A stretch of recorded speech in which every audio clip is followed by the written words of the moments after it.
ఇండియాలో కొన్ని ఏంటి అవి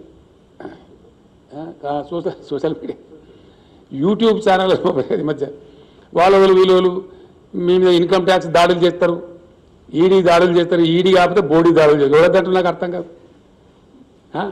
ఎవరు భయపడతారా?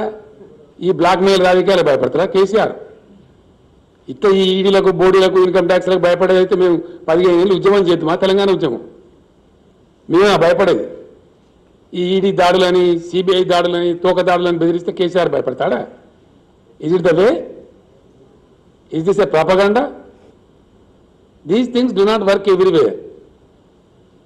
సారీ, దొంగలు, లంగలు, భయంకరంగా కరప్షన్ చేసే వాళ్ళు, స్కామ్స్టర్స్ వాళ్ళు భయపడతారు. మేమేం భయపడతామని నాకు అర్థం కాదు. నో వే, ఈ కేర్ ఏ పిన్. ఇష్యూ కాదు కదా అది.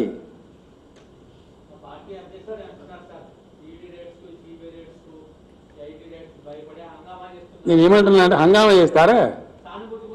హంగామా చేస్తారా? హంగామా చేస్తారా? ఎవరన్నా నిజంగా ఈడీ రేట్స్కి భయపడేటోళ్ళు భయపడతారు. ఈ పిట్ట బెదిరింపులకు, ఈ ఈడీ బీడీ బెదిరింపులకు, నీ బోడీ బెదిరింపులకు ఎవరు భయపడాడు? దా మోస్ట్ వెల్కమ్ కమ్.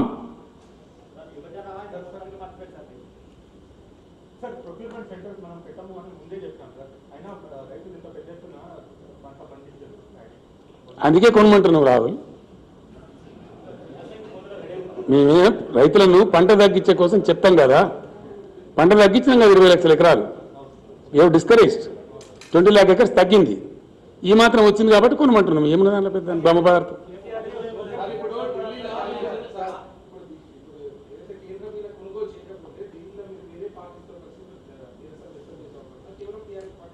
మేము ఏం చేయాలన్నప్పుడు మీకు చెప్తామండి అని చెప్పినా కానీ రాష్ట్రం ఏముంది? ఏమేం చేయాలో చేస్తాము. ఇండియా గేట్ దగ్గర కొంచెం పోస్తాం. వడ్లు కూడా పోయామా? డెఫినెట్గా పోస్తాం. Yes please.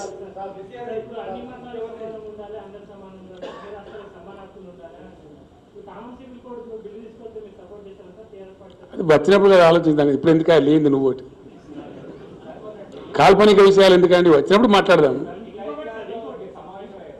ఏమండి ఇవే విషయాలు. రైతులకు రాజ్యాంగపరమైన రక్షణలు రావాలి.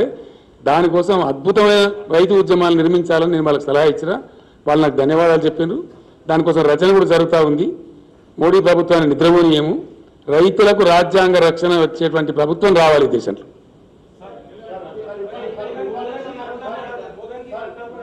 ఒక మినిట్ బయట